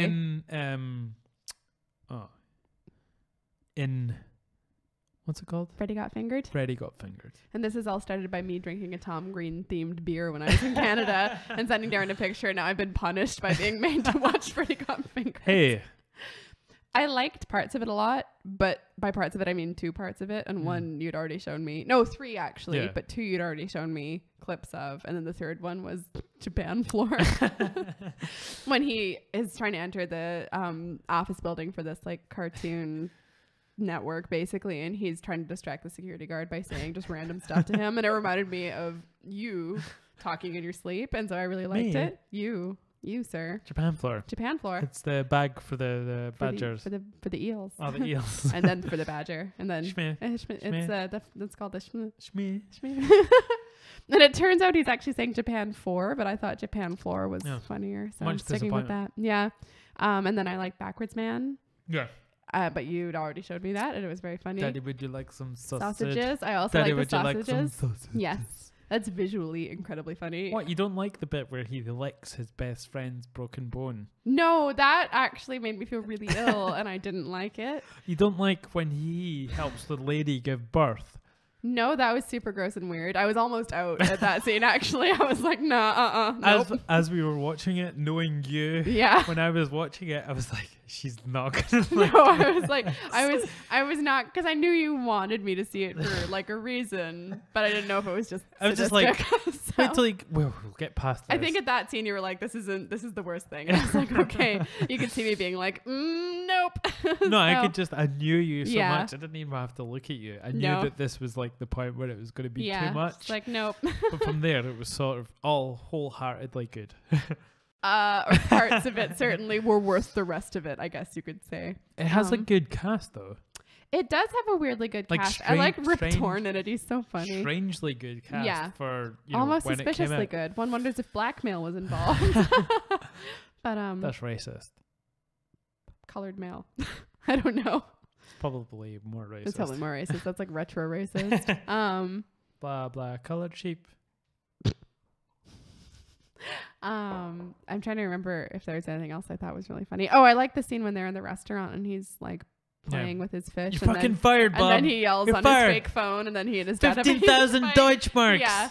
I like, because that's the turning point where earlier you're like, oh, he's a fuck up and his parents are reasonable, and you realize his dad's an utter maniac as well, and you're like, oh no, he's got all that energy but no chin, and that's pretty much it. I love how Tom Green just got given so much money to make this ridiculous movie. Yeah. And I think the movie itself, maybe I'm looking too much into this. Oh. And maybe I'm sort of hopeful, wishful thinking and being hopeful that this is what it is. But I think Tom Green came from such mediocre roots that he was so surprised that a company would give him so much money to make a movie. Yeah. And I think he just thought, I'm going to make the most ridiculous movie and pin it on this, this production, whatever, and just be... It was symbolic, I guess, for him. Yeah. I'd almost like to... This is one of my thought series of Laura goes back to university and studies film and writes a series of theses or whatever. But I'd love to look at that one alongside... We've had this spate recently of baby or indie directors who suddenly get given a shit ton of money to make things for franchises. So Rian Johnson for Star Wars and Denis Villeneuve, he wasn't coming from as baby a background, but for Blade Runner. Taika Waititi, the guy from Taika Waititi, from What We Do in the Shadows, and then he went to go into Thor Ragnarok. And it's kind of the same thing that happened to Tom Green. And I'd love to do a completely earnest side-by-side analysis of all of those. He wasn't as accomplished beforehand, though. No, not at all. No, but it's kind of a prefiguration of the same thing. It's let's take this baby and give him a shit ton of money and see what he does. And what he did was shoot it all out of a cannon, essentially, I guess. Like, he didn't even, let's say compare it to just the Ryan Johnson. I still need to figure out how to pronounce his name. But I think it's Ryan. Yeah, because otherwise, why is there an I? I don't know. I'll just have to like look it up. But for him to go from making like very good, relatively small, earnest films to the turns out like epic blimp fire that was the most recent Star Wars film, which I know let's not even talk about. The Star Wars movie that shall not be named in this podcast or this household. I'm putting my fucking foot down. You're the one who mentions it all the time. I'm mad, Laura. I'm mad. You gotta get mad. You're already mad. It's okay. Sorry. You're mad enough for both of us. I'm quoting a very famous 70s movie called The Network. The Network. Which I still need to see, actually. No, that came up in one of my Instagram things the other day, and I was like, I still need to see that. It's a good one. Yeah, I'd love to see it. We need to do a double bill and do that and do oh my god, what's it called? You want to watch Freddy Got Fingered Again? Yeah. Is there a sequel? Freddy Got Fingered Again. Good Night and Good Luck, which is another sort of news agency journalism related one, and it's really good. Okay. Yeah. Well, tonight we're going to watch Annihilation. Yes. And you got it right. It is Annihilation. Yes. I've been saying Annihilator all day. Which is why I couldn't understand you when you said it earlier, partly. Annihilator. Yeah, so that's just come out on Netflix, and that's by the same director who made Ex Machina. Well, do you know who is in it, the movie? Your girlfriend? Natalie? I don't know why you keep saying that. Because she keeps calling you. I know. I just have to tell her to piss off sometimes. I pick up the phone and I'm like, how'd you wish, Natalie? How'd you wish? And she doesn't understand what that means. I'm just off to get some messages. That's why she keeps calling you, because she's a nice Israeli American girl and she doesn't understand what that means. Natalie, how'd you wish? I'm off to get some messages. You bampot. You bampot. She's not a munter. Do you know what? I find her sort of in a weird sort of crevice in her life, her acting life at this point. I've been thinking about it a little. Yeah. Well, she's been having babies. Hasn't she been busy having babies? I think that's part of it. Yeah. But I think she had the sort of promise to be someone who's exceptionally good. Yeah. But I think every part she plays, I think that is just a part of her own personality, as opposed to her being that character. And it's almost like an Audrey Hepburn situation, maybe. Yeah. It's like her own kind of anima kind of overcomes any of the characters she's actually playing. And it's not necessarily a weakness in the acting department. It's almost just... Fantastic actors. Yeah. Was it actress or actor now? Actor, I think. Is it back to we actor? Know she's a lady. Oh god. I think we were doing actor for the whole... We don't need to specify someone's gender when we... 2000s, but they were saying actress. Yeah, but I think we stopped after that, really? Didn't we? Yeah. Because it was actress. I think it was just actress until it was actor, and then we do actor. I don't know. So confused. Whatever. Personal choice. We know she's a girl and she's an actor. You just assumed her gender. Well, until I hear otherwise. That will not fly in Canada. No, it's just if I call her something she doesn't want to be called. But you're saying if you hear otherwise. Well, then she tells me what I should call her. But you're assuming by not hearing otherwise. That's true. Yes. So I have to be psychic, basically. Yes. Okay. Yeah. Exactly. But yeah, I think she's interesting because she's at kind of a transitional age in terms of her career as well. I think these are the last few parts she's going to do. I don't think she's going to become an older actress. Do you think she's going to retire? Or yeah, she could do her Helen Mirren and kind of disappear and reappear, maybe. Or maybe. Yeah. I think the sort of the stance she's taking now in Hollywood against people is, and I think she's too intelligent to sort of stay in that world. Yeah, and in terms of kind of ethical commitment as well, at a certain point, there's pretty much no one you can work with if you're committing to that ethical code. And she's done that already in her life in terms of like veganism and stuff, I think. And if you're known for your career because you're yourself, then obviously you'll follow that path. But it doesn't seem to be the case with her. Like, she's had great parts. Yeah. But she's not an actress that is like, the reason we're making this movie better is because we bring her in to do it. and she can be a great actress in the terms that she takes on that part and becomes that part. She is someone who, when I watch a movie with her in it, it seems like it's a part of her maybe personality in each movie. Yeah. Not that she's pretending to be someone, you know, or acting.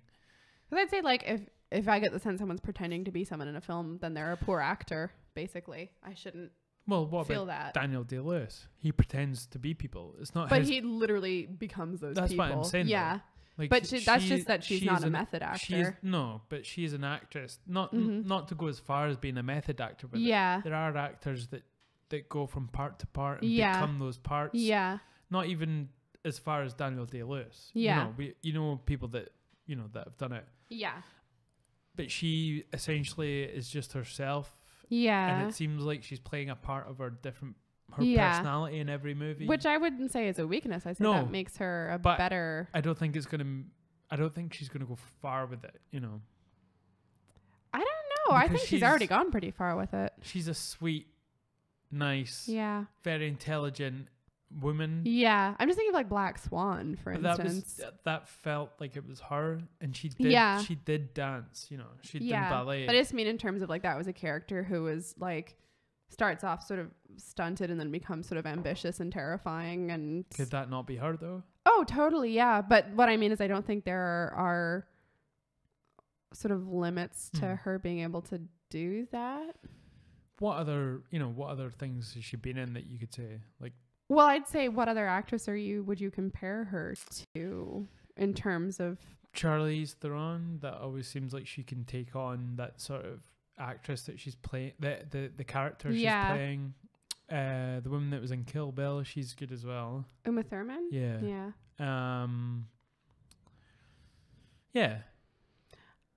I'd say Charlize Theron had one really standout role, which was the Eileen Wuornos, the monster one, and that involved also like a lot of prosthetics and stuff like that. But not when she was in Mad Max.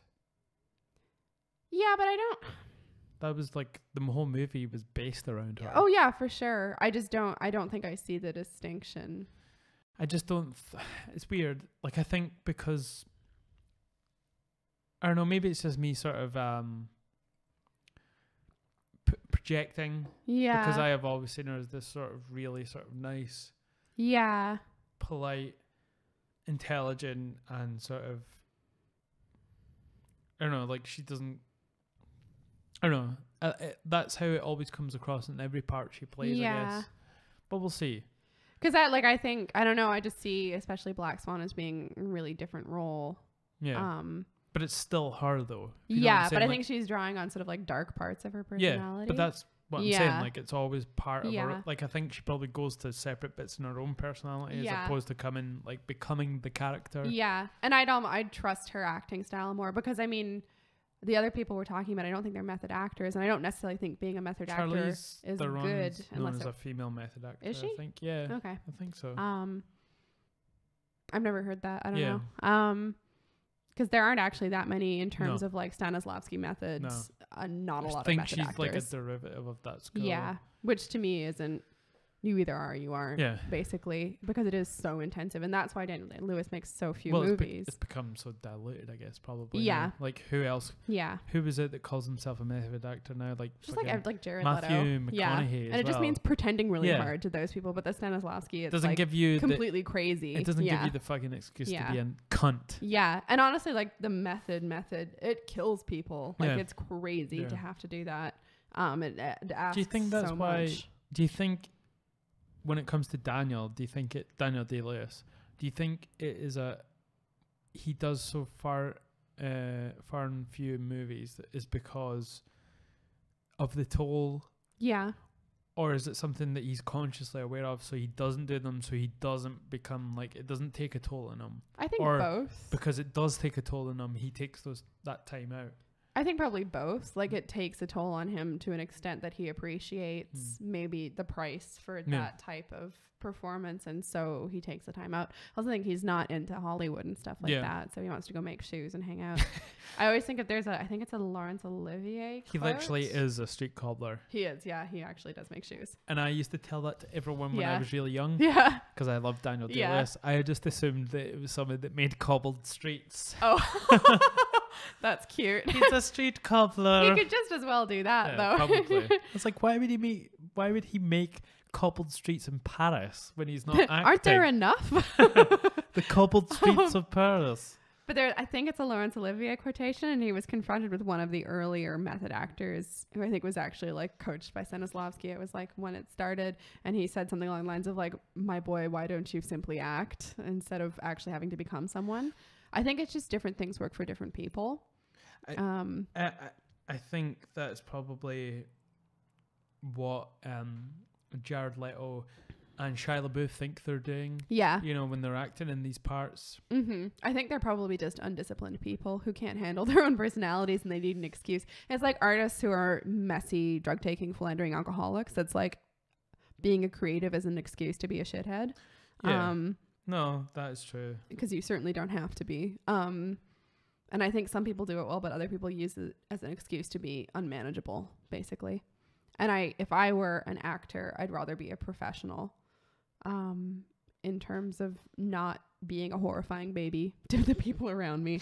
I think there are a lot of people who can only be aspects of themselves when they're acting, and that comes across, and it comes across as shallow or poor acting. But I think there are other people who are able to use their natural resources to play roles. I think that's an honest way of doing it. It's sort of like write what you know. And I don't think that makes them, and like, let's get back to Natalie. I don't think that would make her have less sort of longevity. No. I think it's probably part of because of her career and part of how she's kind of taken a stance. Yeah. And we do hear a lot more about her personal life in terms of her beliefs and her kind of charitable stuff. I think she's going to be less inclined to want to act in movies now. I think you're right, because she's not going to want to make her a hypocrite of herself. Of course. Yeah. And it's sort of like, we're almost reaching like a sort of like ethically produced movie standard, and she's done it with shoes, so she's gonna have to do it with film. We're gonna have vegan movies now. Yeah, maybe. What's it like? It shouldn't be too much to ask, should it? Organic. Like, no person was sexually assaulted in the making of this film. No horses were fingered in this movie. All jewels were mined using organic dynamite. That is a good one. Cheers. I think I actually heard a version of that somewhere before. I'm gonna have to be completely honest, but you're turning into Amy Schumer. You're just like, no, I'm being honest. I'm being honest. It's on the internet, man. It's there. Yeah. Who's the internet man? I'll have to Google this. You're the damn the man. But no, it's in it. Like, I think acting comes from a bunch of different places, and it is called acting. Yeah. It's not being. But I think maybe some people give the best performance by being, and others give it by acting. Is that not what people tell other people, though, that there is a sort of definition of acting is to sort of be someone else? Is that not like the old definition of it? I think in this, like, again, method, it would be basically, but that's exhausting and crazy as well. No. And you think of, people are doing multiple projects at once as well. It's not like you're doing a Daniel Day-Lewis and you're doing a one or every 7 years. People are doing voice roles and they're doing all kinds of stuff. They're doing theater, like stage. We have to watch the new Daniel Day-Lewis one. Yeah, we should go. I'm almost sad to go and see it because I've had such a connection to his movies. Yeah. And him as an actor. I think it stems from the first time I was introduced to him was by my mum. Yeah. And she loved The Last of the Mohicans. Yeah. And I think that's where I just had this sort of like maybe a man crush, and then possibly as I got older, it became like a sort of admiration of his work. Yeah. And I like that idea of going overboard, because in it, I'm very sort of, when I get into something, I really get into it. Like I go overboard sometimes, and I can really sort of focus on something. It's interesting, yeah, because I admired that in him, and that was my first exposure of an actor. Mm-hmm. And I just assumed that all actors would do that. Ah, that's interesting. Yeah, because I know that you have the personal kind of connection with like your childhood, and especially Last of the Mohicans, and I loved watching it with you. And I've always sort of known him as a very accomplished actor, but I haven't had the personal connection. And I think my first kind of exposures to method acting were just reading about like Stanislavski and the method, and being like, whoa, oh my God. Like, how long ago did it stem back to? Oh my God, the 50s or 60s, I think. Really? But you had to like undergo analysis. Like, it all was this kind of to me, analysis? Like Freudian. Oh, Not that is Freudian. Yes, exactly. Actually, it totally is.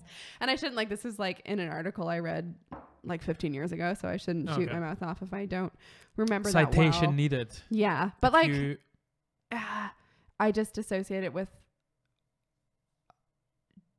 again, that kind of sense of like maybe more relating it to starting out in art when I was younger, and getting a sense that there were that type of artists who use creativity as an excuse to be total maniacs, and then the people who kept it together. And I was always more admiring of the people who kept it together. And so, not that I ever was not admiring of him, but I don't have the personal, I don't feel myself drawn to him other than somebody who's very impressive in his field. Other than through you now, I have that kind of emotional layer to it. And you haven't seen some of his best works either. No, and that's also true. Because you haven't seen There Will Be Blood. No. And that is... Yeah, well, that's on our list as well. Maybe we should do that on Sunday. Or yeah. And no, I'd love to go and see it with you. And I loved, again, like watching Last of the Mohicans with you and knowing... Well, yeah, just to bring it back to why I brought it up, the recent movie that he's brought out, I'm also reluctant to go see it because it is the end of this this era. It's like saying goodbye a bit. And I don't know if I want to do it. It's weird because I think Daniel Day-Lewis is brilliant, you know, and he's one of these people that sort of just, no matter how long you stare at him, you could probably never figure him out. Yeah, he's another one where I was thinking of like famous people I would want to meet versus ones who I almost like so much that I wouldn't want to meet them. And it would almost be like scary to meet somebody like him. He's managed to traverse this line of being super famous, super accomplished, and no one knows virtually almost nothing about his personal life. Yeah. And with him, I don't feel like it's a PR thing either. No. Like, I think he just genuinely wants his privacy compared to if he started now. Like, if Jared Leto said that, I'd be like... But he's not, like, violently trying to protect that. You know, there's some people that just... It's like a sort of a point of contention. Yeah, he just manages to withdraw. Yeah, which I actually find that very much something I admire. And if I was, like, a high-profile person, that is what I would want to be like. No, is that something that comes through choosing not to do so many movies, or is it something? So there's not like an accumulative sort of you know, like hysteria over you. It's just that your career is these select movies that you've done over the space of however many years, as opposed to Ryan Gosling doing 6 movies in 1 year, and everyone's completely and he got oversaturated. Everyone's completely or like Jennifer Lawrence, what she's done. Like she needs to take a leaf out of the Ryan Gosling playbook and chill out for a bit. But I think, and maybe that's like one of the best levels of like people who are involved in the method, is he seems to have completely compartmentalized his private personality from his personality as an actor. And I think a lot of the method people, it becomes too entwined, like they become their characters, and it gets all really confusing and stupid. But for him, he's used that the becoming thing to compartmentalize, and like the media aren't entitled to his private life, and because that's basically a separate person essentially. So I'm very admiring of that. I don't know if it's just that part of that sort of like off switch, like he's away now. Did you ever see like his earlier stuff, like with My Left Foot? I've seen part of that. I haven't seen all of it, and just Last of the Mohicans, I guess. And it was amazing seeing him that, because I've always seen him as old, and it's amazing seeing him young, and he's so intense. I know. And like with long a hair babe as well. Yeah, sorry. I think for me, that's always going to hold like a special place for me. Is that movie Last Meetings from his career, but There Will Be Blood, something special. I still need to see that. It's great because we watched. What was it? We watched No Country for Old Men. I have seen it and Laura has not. Yeah, and now I have. There's these classic movies. I think that was came out. Those both movies came out at the same time. They came out at the same time, and that was one of the years I was living in this house in Ireland where we had like every imaginable film on pirated Chinese DVD because the family had used to live in China in Beijing, and I watched. For some reason that year I just forgot how to read and watch like 2 or 3 films a night for the whole year, and both those came out in that year and I was like, well, I'm full, like I have too many films and I can't decide which of those to watch, so I'll just get to them later basically, because I was too busy watching like the entire back catalog of, and they're both respectively art pieces as well, and I was so impressed by No Country for Old Men. That's my favorite Coen brothers film I've ever seen. It was to me the least artificial of, or it like leaned into its artificiality. What was your favorite up until that point? I'm not even sure. I don't know. I've been kind of semi-skeptical of them, I think. What had you seen before then? No, I'm trying to remember. I'm gonna have to look up the old IMDb here. But it's a brilliant movie. It's really good, and it was like self-aware in a really good way, I thought. I heard someone talking about that this week actually, and they were saying the guy that plays the bad guy in it, what's his name? Javier Bardem. He's brilliant in it. Oh, he's a really good actor. He's amazing. Someone tried to describe the movie as almost like a horror monster movie because that guy literally is a horrific monster in it. You know, he's like, it has the pacing of a sort of monster movie. Yeah. But he's like the monster. And you see him, but you never see him. Like you never know. Okay, so True Grit is probably the one of theirs that I like the most until now. I loved that. Other than that, Burn After Reading I liked, but I didn't love it. I thought it was brilliant. And I don't know, there was something to me, it felt rushed. Paris Chatham, Intolerable Cruelty, and Oh Brother, Where Art Thou? Oh Brother, Where Art Thou? And The Big Lebowski. I like The Big Lebowski. The first time I saw it, I didn't like it. Oh Brother, Where Art Thou? Yeah, I honestly didn't. I didn't hate it, but again, it was too artificial for me. I think we should watch it. Okay, we can watch because I saw it in like 2007. So I think it would feel artificial because that kind of talking and that kind of life it feels like a set piece. Yeah, I think it felt too pleased with itself for me. It felt too clever. But it was clever. But it wasn't as clever as it thought it was to me. I don't know. But that's how I feel about you. Oh, I'm joking. Shit got real. But I loved True Grit, and I enjoyed Burn After Reading. But again, I wasn't like there was to me lots of stuff that I wanted them to like follow up in that, and it didn't happen. I love the act. They've always got brilliant actors and really good performances. Yeah. I remember seeing Intolerable Cruelty and liking it, but it is another very mannered one. I don't think I've seen it. They're almost like a 2-man Oscar Wilde or something. It's like they're always about they're always about being mannered, but sometimes the being mannered overcomes that as the message kind of thing. So